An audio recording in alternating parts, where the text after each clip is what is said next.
David prayed and fasted, not to mention, of course, that as king, he naturally gave the sick boy the best medical and personal care that he could give. 2 Samuel 12:17 sa pagpapatuloy. Lumapit sa kanya ang matatandang pinuno sa palasyo at hinihimok siyang bumangon. Ngunit tumanggi siya. Ayaw rin niyang kumain. Sapagkat ang batang may sakit ay hindi naman nakakakain, sapagkat ang batang may sakit ay hirap sa buhay at hirap sa kanyang nararamdaman, dinamayan niya. Hindi rin siya kumakain, tinanggal niya ang kanyang mga ginhawa. 2 Samuel 12:18-19. Pagkalipas ng 6 na araw, namatay ang bata. Hindi nila ito masabi kay David, sapagkat iniisip nilang lalo silang hindi papakinggan ito, at sa halip ay gumawa ng marahas na hakbang. Nakita ni David na nagbubulungan ng mga alipin, kaya't naghinala siyang patay na ang bata. Patay na ba ang bata? Tanong niya. Patay na nga po, kamahalan, sagot nila. So sa kabila ng kanyang pagdarasal, pag-aayuno, sa kabila ng lahat ng available technological and medical advances during their time, namatay pa rin ang bata. At isa sa mga pinakamahirap gawin pag may namatay, sabihan yung mga nagmamahal dun sa namatay. Dahil nag-iisip ka, baka sobra siyang malungkot, baka may gawin siyang hindi magandang bagay, etc., etc. Pero, nung nakita ni David na nagbubulong-bulungan ng mga taon sa palasyo, sabi niya, patay na ba? At sabi nga niya nila ay, patay na nga po. Suspense. Kung ano ang gagawin ng hari. Noong buhay pa, ganun siya. Paano kaya kung ngayong patay na? Baka mas malala pa ang gawin. 2 Samuel 12:20, pagkarinig nito, at ngayon ay gusto nating pansinin ang 7 things to do after a loved one dies, bumangon si David, number 1, naligo, number 2, at nagbihis, number 3. Number 4, pumasok siya sa bahay ni Yahweh, sa bahay dalanginan, nagpatiripa at nanalangin, number 5. Pagkatapos umuwi siya, number 6, at humingi ng pagkain, number 7. 7 ang ginawa niya matapos niyang malaman na ang bata ay namatay na. Bumangon, naligo, nagbihis, pumasok sa bahay dalanginan, nagpatira pa at nanalangin, umuwi, kumain. 2 Samuel 12:21-23. Tinanong siya ng kanyang mga tauhan, hindi po namin kayo maintindihan. Nung buhay pa ang bata, nag-ayuno kayo at tumangis dahil sa kanya. Ngayong patay na, bumangon kayo at kumain. Sumagot si David, nung buhay pa ang bata, ako'y nag-ayuno at tumangis sa pag-asa kong kahabagan ako ni Yahweh at pagagalingin ang aking anak. Ngayong patay na siya, bakit pa ako mag-aayuno? Maibabalik ko ba siya sa kanyang buhay? Balang araw, susunod ako sa kanya, ngunit hindi na siya makababalik sa akin. Sabi niya, nung meron pang pwedeng mangyari, pwede pang ipakiusap, nakiusap ako, ginawa ko ang lahat. People in the old times believed that by sacrificing, they could probably move God to do what they are asking for. Sabi niya noon, pwede pang gawin. Pero ngayong patay na, what's the use na ituloy ko pa ang aking pag-aayuno? Hindi ko na kayang pabalikin ang pumunta na sa Diyos. Darating ang panahon, ako din pupunta doon. Yun na lang ang aantayin ko. Pero hindi ko na siya mapapabalik dito. So itutuloy ko na ang buhay. Lessons from David, very important. Kasi lahat naman tayo namamatayan ng mahal sa buhay. Kung hindi pa, ayaw man natin, darating at darating yun. 3 things to do while the loved one is still alive. May ginawa si David habang buhay pa yung bata. Pray. for the person. Pray for his or her sake. Intercede with God. And this is not only just technical prayer. It means minister spiritually, minister emotionally. Yun ang nasasakop ng ibig sabihin ng panalangin. Spiritual na gawain ng panalangin, kasama na doon yung binibigyan mo yung tao ng spiritual ministration, pampalakas ng loob, pampasaya, dinadalaw mo, hinahagod, pinapalakas ang loob. Kasama yun. Gawin mo lahat yun. At pangalawa, tulad ng ginawa ni David, fast. Which really means sacrifice, makiramay. Pero yung may practical benefit, huwag mo naman pahirapan ng sarili mo na wala namang napapala yung may sakit sa pagpapahirap mo sa sarili mo. Tulad ng ginawa ni David, wala namang napala yung may sakit niyang anak kahit mahiga siya sa sahig. Pero siya siguro may napala. Kasi ayaw niyang sobrang ginhawa siya, tapos yung mahal niya sa buhay ay naghihirap. So, nakiramay siya, pero walang benefit yun sa bata except nakinabang si David dahil emotionally, nakatulong sa kanya yung feeling na siya man ay nakikiramay. Although in those days, they believed that by sacrificing, you might accrue some benefits for the person that you're interceding for. Sa kanilang pananalig, ang pagsasakripisyo nila ay mayroong mabuting magagawa para sa kanilang ipinagsasakripisyo. So tulad ni David, care for your loved ones while they can still benefit from it. Makiramay ka na, magsakripisyo ka, gawin mo ang pwedeng gawin para wala kang pagsisisihan at makatulong ka talaga sa pasyente. Give according to your ability and according to the person's need. Ano ba ang kanyang kailangan at ano ba ang kaya mong ibigay? Emotionally, spiritually. Magpalakas ka ng loob, magpasaya, magbigay ng kaaliwan sa isang taong nahihirapan. Why? Because more loving before someone dies means less mourning after. Mas marami kang pag-ibig, pagmamahal, pag-aaruga habang siya'y buhay pa, mas konti ang pagsisisihan mo at ipagluluksa kung siya'y namatay na. Kaya yung mga sobrang makapagluksa, sobrang makapagwala, sobrang makaiyak, pag namatay, iniisip ng mga ibang chismosang nakikipaglibing, siguro may atraso yan sa namatay, kaya ganyan. Kasi kung talagang binigay mo na lahat ang maibibigay mo, tulad ni David, nung umalis, hindi naman siya masaya, pero wala na siyang dapat pagsisihan. Kasi naibigay naman niya ang dapat niyang ibigay. At pangatlo, obviously, it went on without saying, sa case ni David, give the best care you could give. Habang buhay, ibigay mo ang pinakamabuti mong pwedeng ibigay. Komportabling higaan, hindi yung ang pagkaganda-gandang ataol kung kailan patay na. Ngayon, kung nabigyan mo ng komportabling higaan, ibigyan pa ng magandang ataol, hindi okay. Pero yung hindi mo nang pinahiga sa ginhawa nung nabubuhay, para ano yung magandang masyadong higaan kung patay na. Yung nung may sakit, dalawin mo ng dalawin, punta mo ng puntahan. Hindi kung kailan namatay na, doon kalamay ng lamay 24/7. Gawin mo na ako nung pwede mong magawa. Give your time, your talent, your treasure to the person that you care about.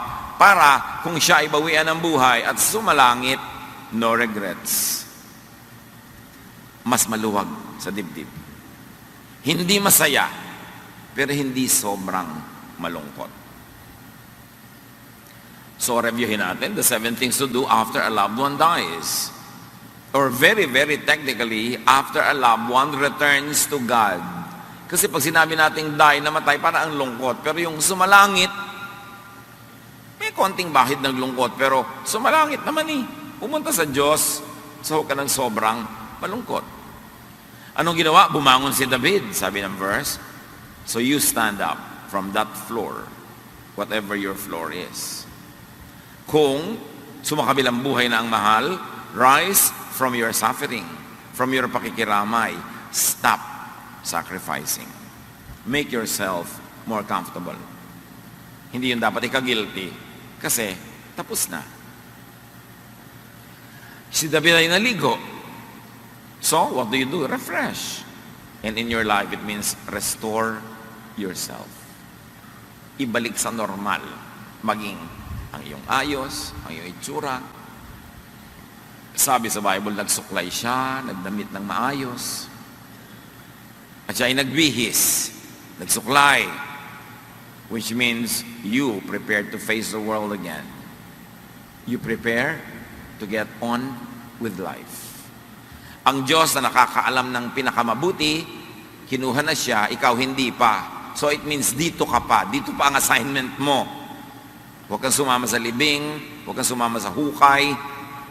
Kaya ka hindi pa kinuha ng Diyos, dito ka pa. So maligo ka, magbihis, magsuklay, at patuloy na mabuhay. At ang ginawa ni David, pumasok siya sa bahay ni Yahweh, sa bahay dalanginan. So what do you do? Worship. Lalo na namatayan, sumakabilang buhay ang mahal sa buhay, lalo kang lumapit sa Diyos. Worship. Yung iba nagagalit pa sa Diyos eh.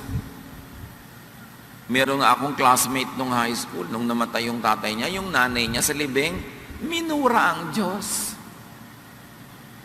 Siyempre, nandilat lahat ng mga chismosang nakikipaglibing. At pinag-usapan siya ng pagkahaba-haba pagkatapos noon. Nawalan ka na nga ng mahal sa buhay, makikipagkagalit ka pa sa Diyos, edi sobrang lugi ka na niyan. Lalo kang lumapit sa Diyos kasi siya na lang ang pag-asa. Siya ang iyong pag-asa para gumaling ng sugat ng puso, para ka magkaroon ng kaaliwan at lakas ng loob. Affirm, strengthen your faith in God, in spite of. Si David, sa kabila ng dalangin niyang hindi dininig, nag-worship siya. In spite of you not receiving a yes answer. And affirm, strengthen your faith in God because of your loved ones passing. Because now, you need God more.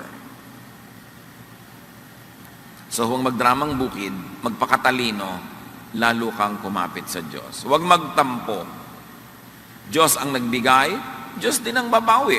Bakit ka nagmumroblema dyan? Ikaw ba nagbigay ng buhay doon sa mahal mo sa buhay? Hindi, Diyos. So siya din ang babawi. Para namang ikaw ang nagbigay, para ka sumamaloob dyan. Diyos ang may bigay. The Lord gives, the Lord takes away.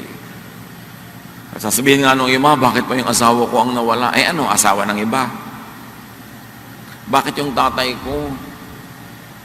Tatay ng iba ang gusto mong kuhanin. Marami tayong mga tanong ko minsan. Bakit ngayon pa?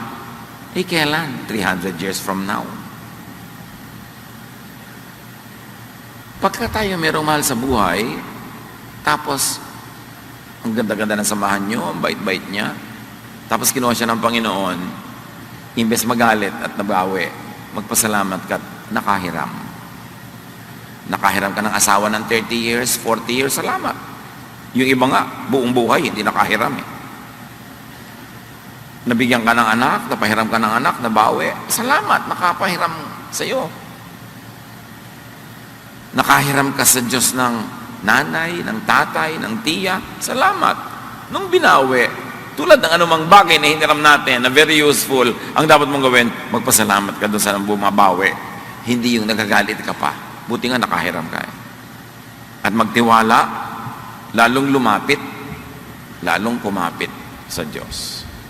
Isa pa ang ginawa ni David, nagpatira pa at nanalangin. So you submit all the more to God. Lalo mong nakita na gano'n lang pala ang buhay, pwedeng mawala sa isang iglap. So, maganda na lalo kang lumapit sa Diyos kasi yung buhay mo rin pwedeng bigla mawala. So, lalong isurrender sa Panginoon ang buhay at lalong bigyan ito ng katuturan. Pray. Seek God's guidance and help in the next chapter of your life. The end of an earthly life is not the end of eternal life. At sabi nga ni David, hindi na siya babalik sa akin, pero ako pupunta sa kanya. So tiyakin mo na ikaw nasa Panginoon din. Para pag ikaw naman ang kinuha, eh di may reunion. Magkikita-kita kayong muli ng mga mahal mo sa buhay na nauna na.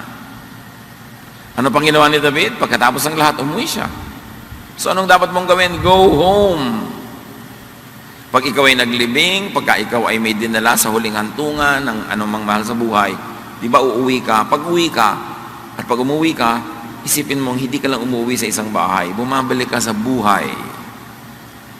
Life must resume. Get back to your base in which and from where you resume life. Ituloy ang buhay. Dapat yan, hindi wakasan. At hindi yung nabubuhay ka pero parang hindi. Dapat ituloy ang buhay. That's how you honor the departed, by getting on with life. Tapos ang ginawa ni David, humingi ng pagkain. Kasi naman may mga katulong siya. No? Kung wala kang katulong, magluto ka. Maghain ka. Ang point lang dito, eat. Strengthen yourself spiritually and physically, which really means strengthen yourself emotionally. Because when you are spiritually and physically strong, you become emotionally better. And there are more lessons from David. If and when the Lord makes that final decision to take someone's life back, abide. Submit. Believe. Sumunod ka, magpasakop ka, at manalig. And very importantly, sa mga nabubuhay pa na may mahal sa buhay na sumakabila, release the loved one unto the Lord. Pawalan nyo. Yung mga iba sa libingan, nagpapawala pa ng mga lobo, parang symbolic na binibitawan, tapos umaakyat patungo sa Diyos. Kaya lang huwag yun ang gawin yun, kasi yung lobo puputok doon sa himpapawid at babalik bilang pollution. Na yun, spiritually na lang, emotionally, pawalan ninyo. Sa Diyos naman pupunta, bakit ayaw nyo ibigay? Bakit? Mas maalagaan nyo ba yan ng mas mainam kaysa sa Diyos? Mas mamamahal mo ba siya kaysa sa pagmamahal ng Diyos? So release. Luwagan ng dibdib. Makabubuti yun. Higit kanino man ay sa'yo. At yun ay magiging magandang pahimakas ng pagtitiwala sa Diyos. Ecclesiastes 12:7, and the dust returns to the ground it came from, and the spirit returns to God who gave it. Yun naman ang nangyayari bumabalik sa Diyos. Dapat maibsan ang pait, ang hapdi, kung alam mong sa Diyos naman nagpupunta. Kaya napakahalaga na habang buhay ang tao, ay makipagkasundo sa Diyos, magbalik loob sa Diyos, at nang kumbawian siya ng buhay, tuloy-tuloy siyang uuwi sa Diyos. Si Stephen, nung siya'y binabato ng mga Hudyo, alam niya kung ano mangyayari pag nalagutan siya ng hininga? Acts 7:59. While they were stoning him, Stephen prayed, Lord Jesus, receive my spirit. Yun ang nangyayari sa nalalagutan ng hininga.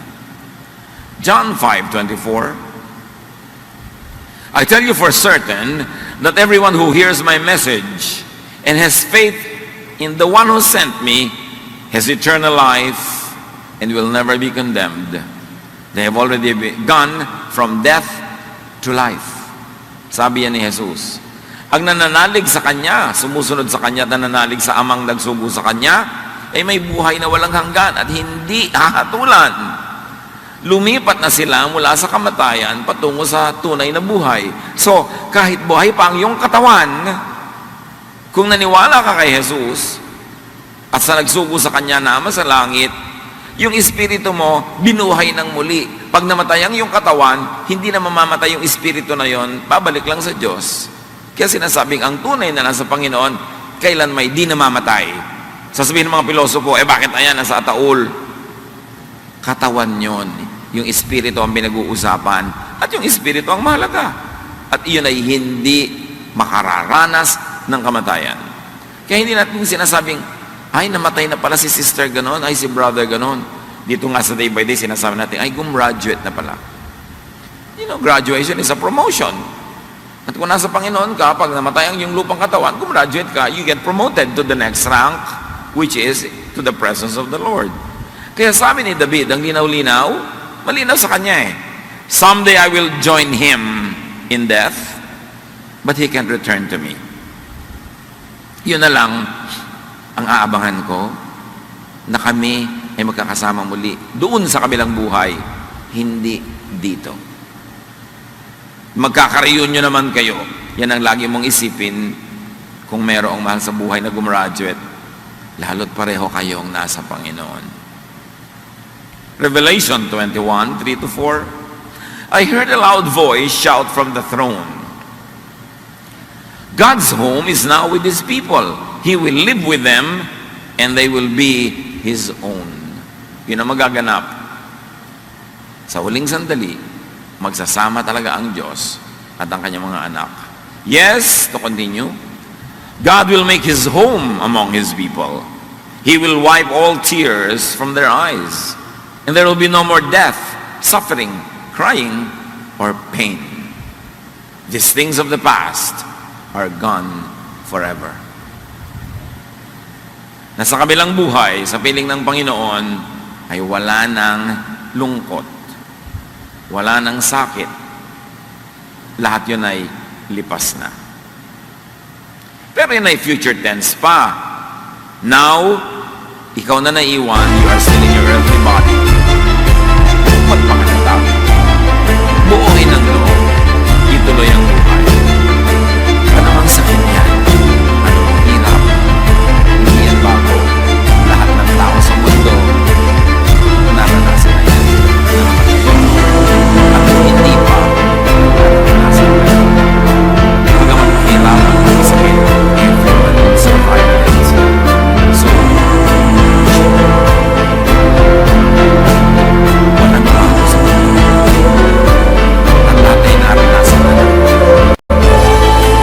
Even Mary, the mother of Jesus, experienced mamatayan ng anak. And obviously, mamatayan ang asawa. Joseph obviously died before her. Alam nila ang naranasan natin. Alam ni Jesus. Alam ni Diyos. You must live the rest of your earthly life to the fullest. So be strong. May dahilan kung bakit buhay ka pa dito. Mayroon ka pang misyon. At kung hindi mo maintindihan yun, isipin mo na lang yung mas general na laging totoo. More people to love. Yan ang mission mo. Mga katulad mo na naiwan pa.